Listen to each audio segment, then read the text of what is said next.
Alors, bonjour frères et sœurs. Je suis vraiment contente d'être avec vous ce matin. Cette prédication-là, c'est un beau cadeau de Dieu qui m'a offert, là. Moi, ça m'arrive souvent quand j'ai un sujet en tête depuis un certain temps, puis je travaille dessus, mais ça aboutit jamais. Fait que je me donne beaucoup de stress parce que là, j'arrive, le deadline arrive, puis là, je ne l'ai pas. Mais le Seigneur, il y avait d'autres choses à partager ce matin, puis j'ai été grandement enrichie. Tu sais, des fois, il faut faire un pas de recul, il faut laisser en place, non pas ma volonté, mais la tienne, Seigneur. Puis j'ai été grandement bénie par le message, puis j'espère que vous autres aussi, vous allez être bénis de ce message-là. Est-ce qu'il y en a dans la salle qui pourraient me dire, le 31 octobre 1517, quel est l'événement qui s'est produit? Il doit en avoir eu plusieurs, mais un qui a eu un impact. Je sais qu'Alain, il a la réponse, mais j'ai demandé de ne pas parler. 1517. Oui, gloire à Dieu. Luther. Martin. En 1517, le 31 octobre, un jeune moine catholique nommé Martin Luther monte les marches de l'église du château de Wittenberg en Allemagne. En quelques coups de marteau rapide, il cloue un document sur les massives portes de bois. Les 95 thèses énoncées dans le document déclencheront bientôt la réforme protestante. Près de 470 ans plus tard, un dénommé Maurice Vanden, avec ses excuses à Luther, présente sous forme imprimée 95 thèses sur la justification par la foi. Ce livre représente la synthèse de nombreuses années de réflexion et de recherche sur ce sujet vital. Son principal espoir est que les lecteurs de ces pages apprennent plus clairement à faire confiance à Jésus-Christ, à la fois pour le pardon et pour la puissance.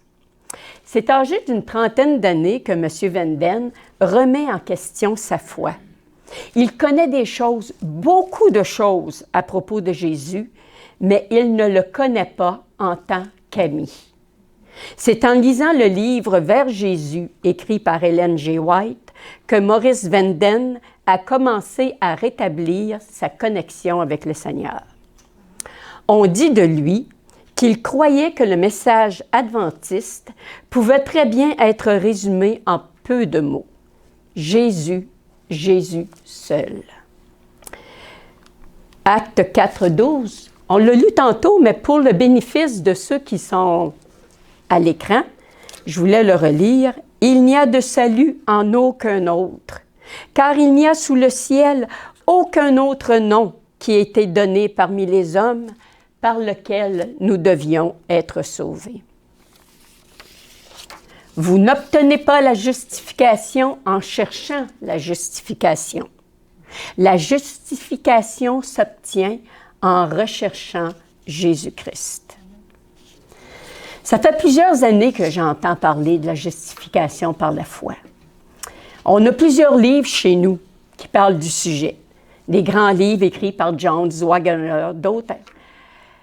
Puis, je commençais à lire ces livres-là, puis à un moment donné, je me rendais compte que j'avais abandonné ma lecture. Il y a quelque chose qui... J'avais de la misère, puis ça m'a fait un lien comme quand j'ai commencé à lire la Bible, l'Ancien Testament. Tu sais, tous les personnages, tout ça, c'était nombreux, puis on dirait que dans ma tête, ça rentrait pas bien. Puis à un moment donné, le Seigneur, il avait fait en sorte que j'étais tombée sur une bande dessinée, une série de livres en bande dessinée. Puis là, j'avais appris à connaître David, le roi, Salomon, tous les personnages. Puis là, ça a fait du sens pour moi. Puis après ça, quand je suis revenue dans l'Ancien Testament, là, je comprenais, là, je reconnaissais les personnages. Le livre de M. Vanden me fait à peu près cet effet-là. Il est fait sous forme de style question-réponse avec des versets bibliques. Puis pour moi, c'est bénéfique pour moi. Fait que ça m'a aidé, puis je suis persuadée que maintenant, je vais pouvoir retourner lire les livres de Jones et Waggoner, puis que ça va être plus facile pour moi d'assimiler toute la grandeur du message qui est contenu dans ces écrits-là. Une chose, un sujet que j'ai entendu souvent au fil des années, que les gens discutent, puis qu'il y a beaucoup d'interactions, c'est « Jésus était-il comme Adam avant la chute ou comme Adam après la chute? » Bien, frères et sœurs, les deux sont vrais. Par sa nature sans péché, Jésus était comme Adam avant la chute.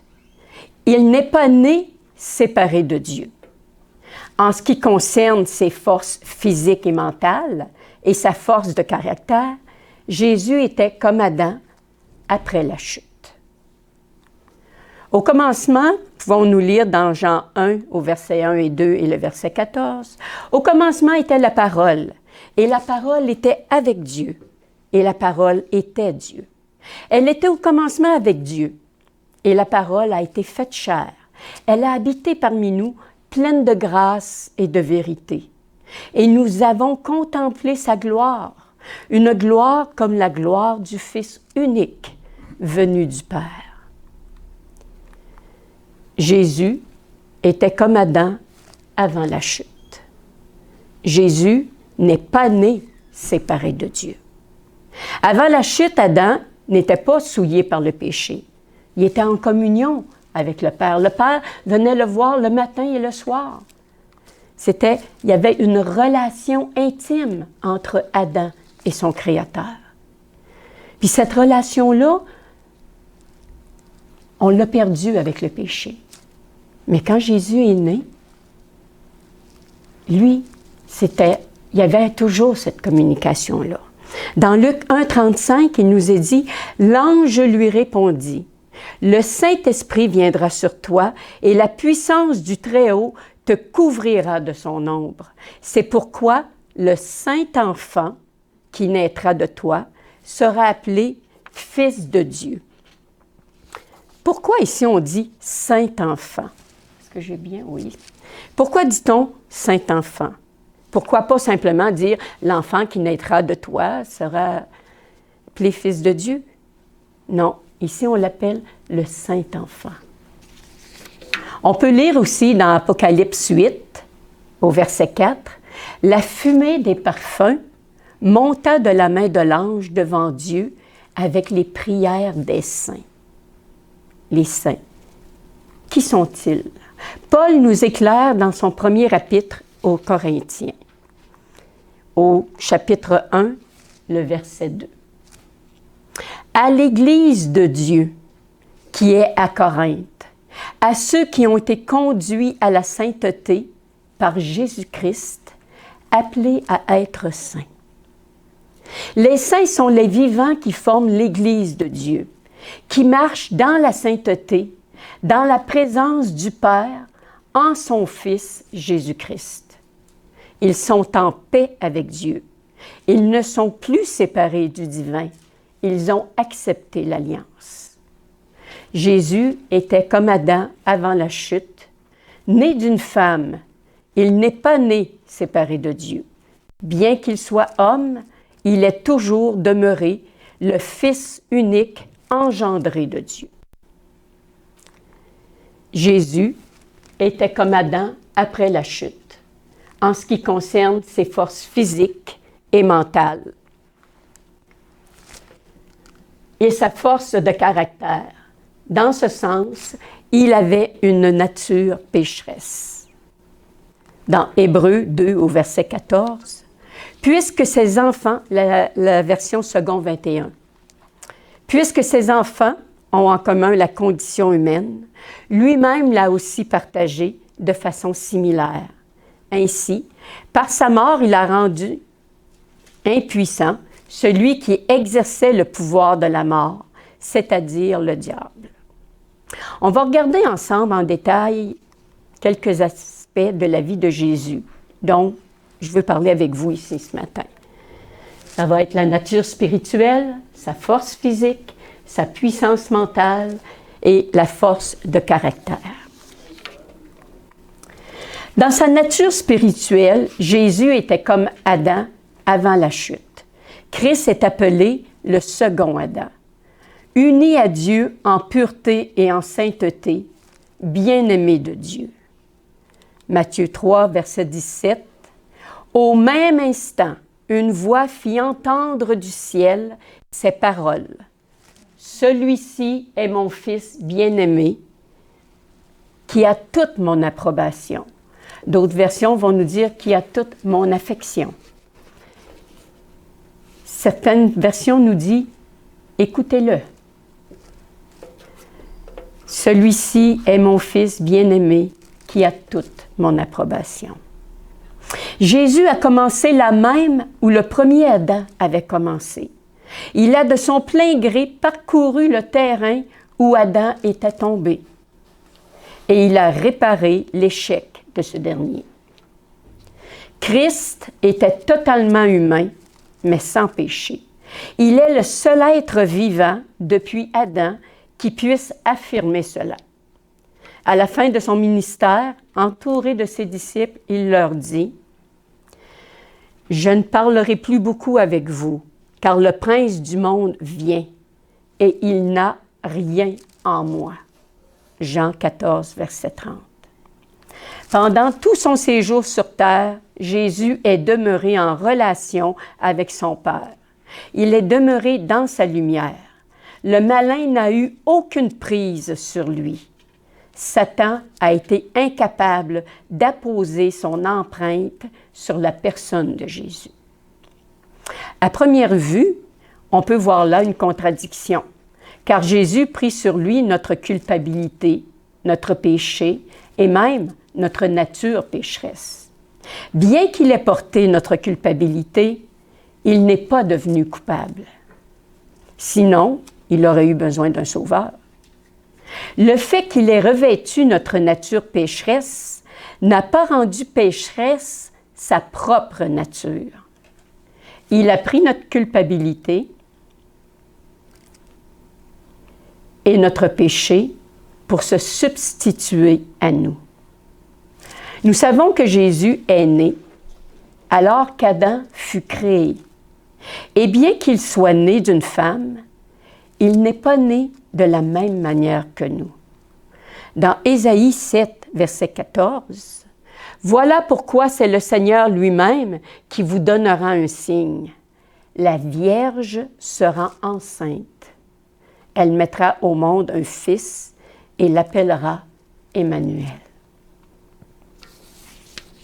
Comme Adam avant la chute, Jésus avait la possibilité de céder à la tentation. Adam a cédé, mais Jésus ne le fit pas. Il resta sans péché. C'est ainsi qu'il devint le second Adam et nous libéra de l'échec du premier. Dans 1 Corinthiens 15, les versets 21 et 22, « En effet, puisque la mort est venue à travers un homme, c'est aussi à travers un homme qu'est venue la résurrection des morts. Et comme tous meurent en Adam, de même aussi, tous revivront en Christ. » Jésus ne commença pas sa vie sur la terre avec les mêmes avantages qu'Adam. Pendant 4000 ans, les forces physiques et mentales, ainsi que la valeur morale, étaient allées en décroissant. Le Christ revêtit les infirmités d'une humanité dégénérée. C'est seulement ainsi qu'il pouvait racheter l'homme de sa propre corruption. Jésus reçut une force physique inférieure à celle dont Adam avait bénéficié. Il n'était pas aussi grand et fort que lui. La race humaine a diminué en taille et en capacité depuis la création. Jésus se fatiguait et il devait se reposer tout comme nous. La Bible en fait mention à quelques reprises. Dans Marc 4, 35, « Ce jour-là, le soir venu, Jésus leur dit, « Passons sur l'autre rive. » Verset 38, « Et lui, il dormait à l'arrière sur le coussin. » Ça ici, ça nous raconte que Jésus, après avoir passé la journée à parler à la foule, il dit, OK, on s'en va sur l'autre rive. On est au lac Tibériade, c'est un grand lac. On sait que les vents pouvaient se lever rapidement, même s'il faisait beau en très peu de temps, la température pouvait changer. Puis c'est ce qui est arrivé ce soir-là. Jésus, lui, est allé à l'arrière de la barque, il a appuyé sa tête sur le coussin et il s'est reposé. Mais la tempête, elle s'est levée. Puis les disciples se sont mis à paniquer parce que l'eau rentrait dans le bateau, puis ils ne réussissaient pas. Pourtant, c'était des grands pêcheurs, ils avaient fait face à bien d'autres tempêtes. Mais là, ça ne marchait pas, là. Fait que là, ils réveillèrent Jésus, puis « Hey, Jésus, réveille-toi! On est en train de mourir. Tu ne te soucies pas que l'on pourrait périr. » C'est facile d'accuser Dieu, hein? Souvent, il nous arrive des choses dans la vie, puis on dit, « Pourquoi, Seigneur? Pourquoi que ces choses-là arrivent? » Pardonne-nous, Seigneur, hein, parce qu'on a appris avec le temps que c'est pas lui qui est en cause. Un autre endroit, dans Jean 4, au verset 6 et 7, là se trouvait... Je fais une petite pause parce que j'avais dans la tête de partager quelque chose, mais c'est un petit peu plus loin. C'est beau. Alors, on va continuer dans Jean 4, versets 6 et 7. Là se trouvait le puits de Jacob. Jésus, fatigué du voyage, était assis au bord du puits. C'était environ midi. Une femme de Samarie vint pour puiser de l'eau. Jésus lui dit, « Donne-moi à boire. » Là, on voit encore Jésus qui est fatigué. On sait que Jésus et ses disciples se déplaçaient à pied. Ils marchaient sur de longues distances. Et là, il était environ midi. Ça veut dire que c'est l'heure où que le soleil plombe le plus. La chaleur est intense. Jésus reste au puits de Jacob et les disciples, eux, vont en ville chercher de quoi subvenir aux besoins. Pendant ce temps-là, il y a une femme qui arrive. Pendant que Jésus se repose, qui refait ses formes, une Samaritaine, qui, elle, vient puiser, elle aussi, au moment où que le soleil est au plus haut. Normalement, ce n'est pas à cette heure-là que les gens viennent. Mais cette femme-là était mise à l'écart, et pour ne pas avoir les commentaires, les jugements des autres, elle venait dans des moments où que c'était plus tranquille. Ce qu'on remarque dans cette histoire-là, là, Jésus lui dit « Donne-moi à boire ». On peut se rendre compte que Jésus avait un besoin aussi. Il n'a pas demandé ça pour rien, il avait soif. Mais Jésus va au-delà de ses propres besoins. Parce qu'il voit que cette femme-là, elle a une soif encore beaucoup plus grande que la sienne. Toute occasion est bonne pour Jésus de bénir. Puis pour cette femme-là, cette rencontre-là a été une grande bénédiction pour elle et pour les gens de la ville. On va regarder ensemble un dernier texte sur ce sujet dans Matthieu 4, 1, verset 2. « Puis Jésus fut emmené par l'Esprit dans le désert pour être tenté par le diable. Après avoir jeûné 40 jours et 40 nuits, il eut faim. » Puis ça devait être une faim assez intense. Après 40 jours de jeûne, son esprit était vivifié, il avait été en communion avec Dieu. Mais là, en revenant comme à l'état de où il était, dans le désert, là, son corps lui fait ressentir son besoin. Son corps a faim. Et c'est le moment que le tentateur choisit pour s'approcher de lui. Et il lui dit, « Si tu es le Fils de Dieu, ordonne que ces pierres deviennent des pains. » Il savait que Jésus était le Fils de Dieu. Il savait que Jésus avait la possibilité de transformer les pierres en pain. Jésus aurait pu demander à son Père de faire ce miracle pour lui. N'avait-il pas jeûné 40 jours, 40 nuits? Mais Jésus dit, « Non pas ma volonté, mais la tienne, Seigneur. » Et Jésus répondit au tentateur, par un « Il est écrit ». Il m'est arrivé des choses dans la vie, Il m'est arrivé de faire des choses pour le Seigneur, de lire la Bible, faire mon étude à tous les matins, de prier régulièrement. On a l'impression qu'on fait ce qu'il faut. Puis il nous arrive des épreuves. La plus grande épreuve qu'on a vécue, Alain et moi, ça a été la perte de notre fille à la naissance. Une grossesse complète. Les 9 mois étaient faits. Il restait juste à arriver au bébé. Puis elle était bienvenue, elle était désirée. Une petite fille qu'on avait déjà choisi son nom, Judith. Elle aurait aujourd'hui 27 ans. Il est arrivé des complications à l'accouchement. Puis Judith, elle n'est pas avec nous autres aujourd'hui. Et il y a eu un moment, ça n'a pas été facile, ça n'a pas été facile. Seigneur, pourquoi? Puis aujourd'hui, le Seigneur il m'a montré que, regarde, c'est pas ça la question qu'il faut se poser. C'est pas comme ça que ça marche. Le Seigneur, il nous bénit, puis il faut rendre gloire à Dieu. Aujourd'hui, je travaille avec des personnes âgées, puis il y a une madame, elle est rendue dans la soixantaine aujourd'hui, mais elle a un handicap qu'elle n'a jamais été capable de communiquer. Moi, ma petite fille, si elle avait survécu, elle avait manqué d'air, elle n'aurait pas eu une vie agréable. Ça aurait été vraiment pénible dans son corps. Puis je le vois, puis quand j'aide cette jeune femme-là qui s'appelle Josée, je la nourris. Souvent, je pense que ça aurait pu être ma fille. Puis je dis merci Seigneur, merci nous avoir épargné cette épreuve. Ça a été difficile de la perdre, mais l'épreuve, peut-être qu'on ne serait plus ensemble. Combien qu'il y en a de couples là, qui, dans des moments difficiles comme ça, qu'ils ne passent pas à travers. Le Seigneur le sait pourquoi. Moi, je ne sais pas pourquoi ça s'est arrivé comme ça, mais le Seigneur sait. Puis, il a fait grandir ma foi. Il m'a appris à accepter, non pas ma volonté, Seigneur, mais la tienne. Tu as choisi de la reprendre parce que tu savais que le fardeau aurait été trop lourd pour nous. Fait que je remercie le Seigneur de m'avoir aidé à comprendre, puis je lui demande de ne pas retomber dans cet état d'esprit de l'accuser quand il arrive des épreuves dans notre vie. Les épreuves, c'est pas lui qui les emmène. Lui, il nous aide à les traverser. Il nous aide à les comprendre, il nous aide à les accepter. Il prend sur lui notre fardeau. Puis je veux lui rendre grâce pour ça aujourd'hui.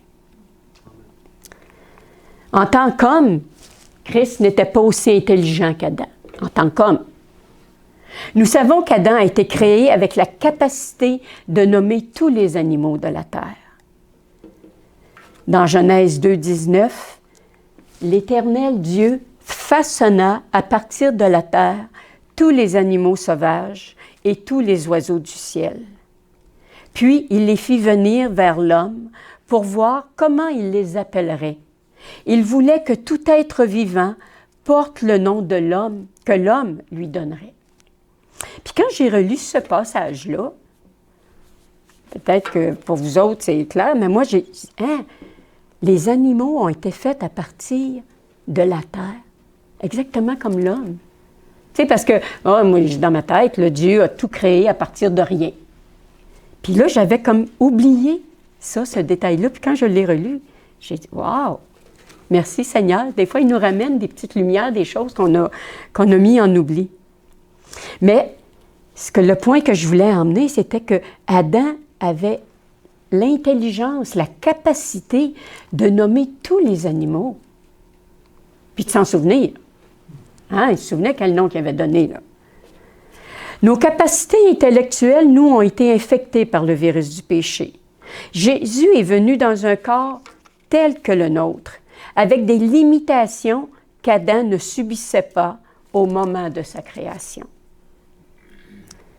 Dans Jean 5, 19, il est dit, « Jésus reprit donc la parole et leur dit, « En vérité, je vous le dis, le Fils ne peut rien faire de lui-même, sinon ce qu'il voit le Père accomplir.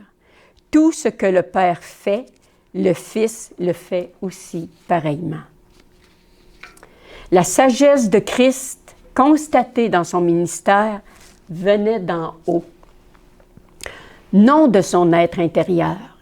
Jésus n'utilisa pas son quotient intellectuel divin. Il comptait sur la sagesse de son Père, de même qu'il comptait sur lui pour ses plans de chaque jour. Jésus grandissait en sagesse, en taille et en grâce devant Dieu et devant les hommes. Luc 2, 52. Nous sommes appelés à faire comme lui. Nous avons tous la possibilité, quel que soit notre quotient intellectuel, de communiquer avec Dieu le Père par Jésus-Christ, de lui demander la sagesse d'en haut, de nous révéler ses plans pour nous et de nous donner la capacité d'accomplir ce qui lui est agréable. Philippiens 2,13 « En effet, c'est Dieu qui produit en vous le vouloir et le faire pour son projet bienveillant. » La force de caractère. Jésus, homme, n'avait pas la même valeur morale qu'Adam avant la chute. La valeur morale s'applique au caractère, à la trempe d'une personne, son empire sur elle-même. Jésus, donc plus faible que lui, en étant dans notre corps, moins apte à résister à la tentation dans sa nature humaine, indépendamment de la puissance d'en haut. Jean 5, verset 30 dans la Bible du Sommeur, « Pour moi, je ne peux rien faire de mon propre chef. Je juge seulement comme le Père me l'indique. Et mon verdict est juste, car je ne cherche pas à réaliser mes propres désirs, mais à faire la volonté de celui qui m'a envoyé. » Nous désirons tous apporter de bonnes valeurs à nos êtres chers. Nous voulons les préserver des pièges de Satan. Dieu consentit à donner son Fils, Jésus-Christ, l'unique chemin par lequel nous pouvons résister à la puissance de Satan. Et cela au risque même de perdre son Fils bien-aimé. Voyez quel amour le Père nous a témoigné pour que nous soyons appelés enfants de Dieu. Et nous le sommes, frères et sœurs. Dans Jean 3, 16, 17, il nous est dit, « En effet, Dieu a tant aimé le monde qu'il a donné son Fils unique, afin que quiconque croit en lui ne périsse pas, mais qu'il ait la vie éternelle. » Dieu, en effet, n'a pas envoyé son Fils dans le monde pour juger le monde, mais pour que le monde soit sauvé par lui. Jésus est notre modèle. Il a vécu en relation avec le Père, avec les mêmes capacités et les mêmes possibilités que nous avons à notre disposition. Autrement, nous ne pourrions pas profiter de son exemple. Ne crois-tu pas que je suis dans le Père et que le Père est en moi? Lisons-nous dans Jean 14, 10. Les paroles que je vous dis, je ne les dis pas de moi-même. C'est le Père qui vit en moi, qui fait lui-même ses œuvres. Ne vous y trompez pas, frères et sœurs. Nous ne serons jamais des Jésus. Le Seigneur nous offre de nous unir à lui, de partager sa victoire. Il nous offre de combattre pour nous et avec nous, à chaque instant, si nous lui permettons. Jean 15, verset 5. « Je suis le cep, vous êtes les serments, nous dit Jésus. C'est lui qui demeure, celui qui demeure en moi et en qui je demeure, porte beaucoup de fruits. Car sans moi, vous ne pouvez rien faire. » Croyons-nous en sa parole? Amen. Amen. Amen. J'espère que oui. J'espère que nous croyons dans sa parole. Parce qu'à ce moment-là, bien, la gloire est à Dieu. La victoire est acquise. Ce qu'on a à faire, c'est de croire dans ses promesses, de croire ce qu'il nous dit. C'est lui qui fait en nous le vouloir et le faire. Sa vie, Jésus l'a vécue pour nous. Ce qu'il a reçu et ce qu'il reçoit encore aujourd'hui de la part du Père, il nous l'offre. « Je leur ai donné la gloire que tu m'as donnée, afin qu'ils soient un, comme nous sommes un. Moi en eux et toi en moi, afin qu'ils soient parfaitement un et qu'ainsi le monde reconnaisse que tu m'as envoyé et que tu les as aimés comme tu m'as aimé. Jean 17, versets 22 et 23. Jésus ne parlait pas de lui-même. Il nous parle de la part du Père. Dans Jean 12, versets 49 et 50, « Car je n'ai pas parlé de moi-même, mais le Père qui m'a envoyé m'a prescrit lui-même ce que je dois dire et annoncer. Je sais que son commandement est la vie éternelle.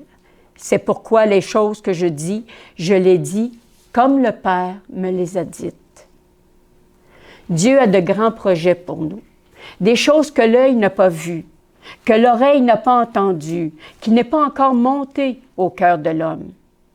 Ayons confiance en lui, ne craignons pas l'inconnu.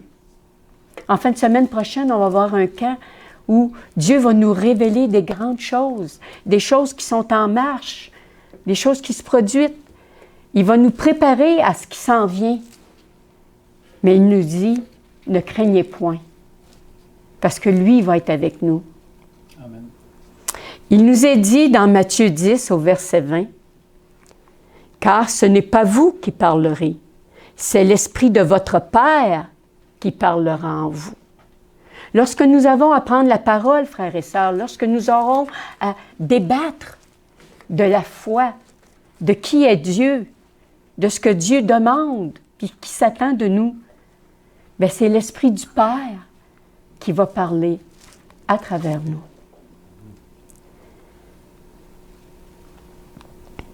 Hébreux 4, versets 15 et 16. En effet, nous n'avons pas un grand prêtre incapable de compatir à nos faiblesses. Au contraire, il a été tenté en tout point comme nous, mais sans commettre de péché. Approchons-nous donc avec assurance du trône de la grâce, afin d'obtenir compassion et de trouver grâce pour être secourus au moment opportun. Aujourd'hui, si vous entendez sa voix, n'endurcissez pas votre cœur. C'est le temps de se préparer.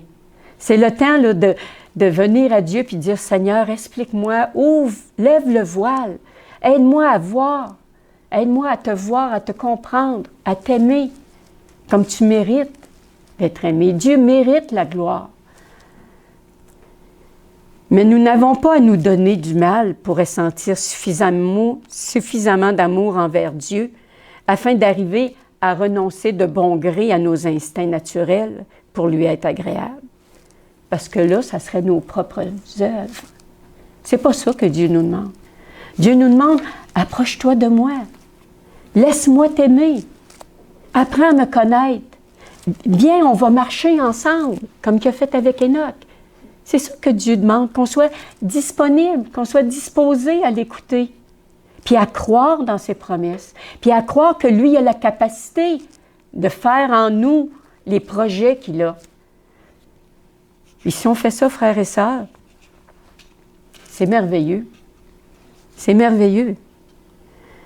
Mettons notre confiance dans ses promesses. Passons du temps avec notre ami fidèle et laissons-le faire le ménage dans notre vie. Nous, ce qu'on peut faire, c'est prier. Prions et demandons à Dieu de changer notre cœur de pierre et de nous donner un cœur de chair. Demandons-lui l'humilité afin d'accepter qu'il est le maître d'œuvre. Demandons l'augmentation de notre foi afin de nous tenir debout, irrépréhensibles. Demandons-lui de nous transformer à son image et à sa ressemblance, tel son plan d'origine. Demandons la sagesse de croire en ses promesses. Demandons la capacité à recevoir ses bénédictions et de croire que nous les avons reçues. Demandons le courage et la force d'accomplir ses plans. Demandons-lui son esprit. Et moi je vous dis, demandez et l'on vous donnera. Cherchez et vous trouverez. Frappez et l'on vous ouvrira. En effet, tous ceux qui demandent reçoivent. Celui qui cherche trouve et on ouvre à celui qui frappe. Luc 9, verset 10. Quel père parmi vous donnera une pierre à son fils s'il lui demande du pain? Ou bien s'il demande un poisson, lui donnera-t-il un serpent? Ou bien s'il demande un œuf, allons-nous lui donner un scorpion? Dans Luc 11, 13, il nous dit, « Si donc, méchants, mauvais comme vous l'êtes, vous savez donner de bonnes choses à vos enfants, le Père céleste donnera d'autant plus volontiers le Saint-Esprit, son Esprit, à ceux qui le lui demandent. » Frères et sœurs, le problème du péché, c'est une relation rompue entre Dieu et l'homme. Les liens entre l'humanité et Dieu furent brisés en Éden. Lorsqu'Adam et Ève cessèrent de faire confiance à leur Créateur. Cependant, Dieu n'a pas voulu que l'histoire se termine ainsi. Le but du salut est de rétablir cette relation. Cette relation a un tel prix aux yeux du Christ qu'il a consenti à aller jusqu'à la croix pour rétablir le lien brisé. Et maintenant, Jésus-Christ va plus loin. Il veut se marier.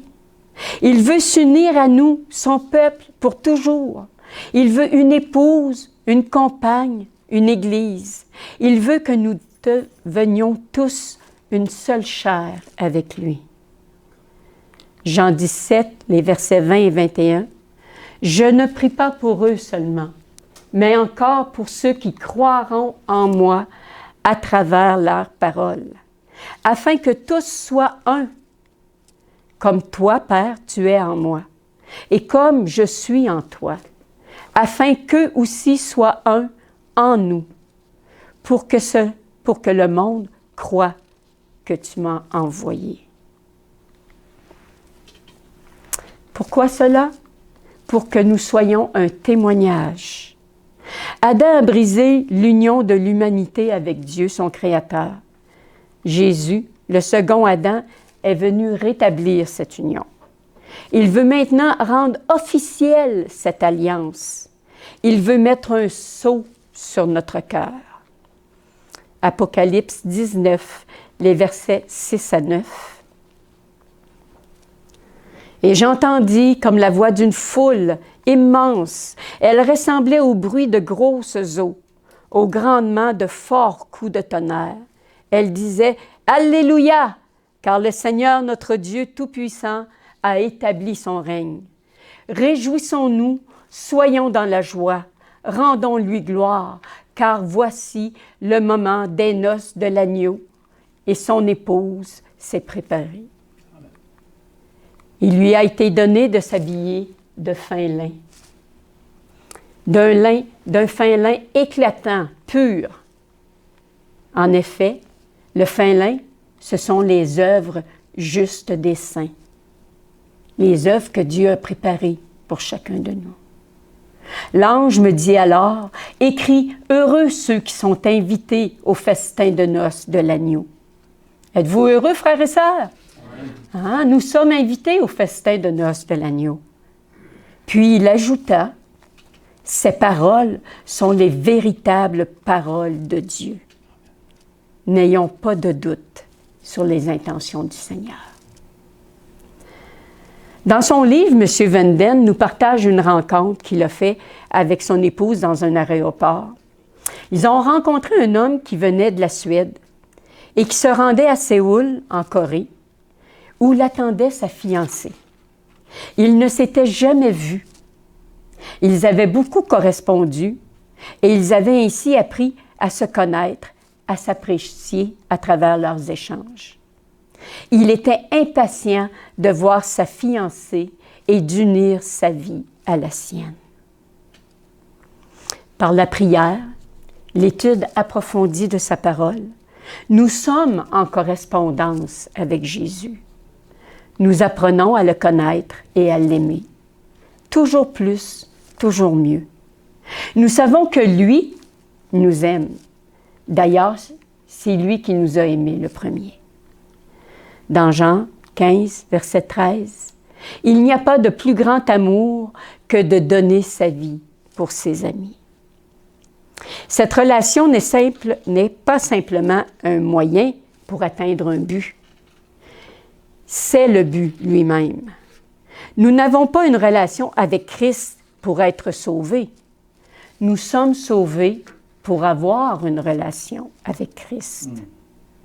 Dès que nous entrons dans le repos de Jésus, le ciel commence ici-bas. Jésus nous invite, il nous dit, « Venez près de moi, apprenez de moi. » Et lorsque nous répondons à son invitation, pour nous commence la vie éternelle. Que pouvons-nous espérer de plus? Nous approcher chaque jour un peu plus près de la présence de Dieu par son Fils Jésus-Christ. C'est le ciel, frères et sœurs. C'est le ciel sur terre que de marcher chaque jour avec Dieu par son Fils Jésus. Plus nous demeurons dans cette atmosphère céleste, plus nous apprenons à connaître Dieu, plus intense est notre bonheur. Aussi longtemps que nous marchons avec Jésus, nous sommes comblés par son amour, rassasiés par sa présence. Jésus veut se marier. Et vous, le voulez-vous? Amen.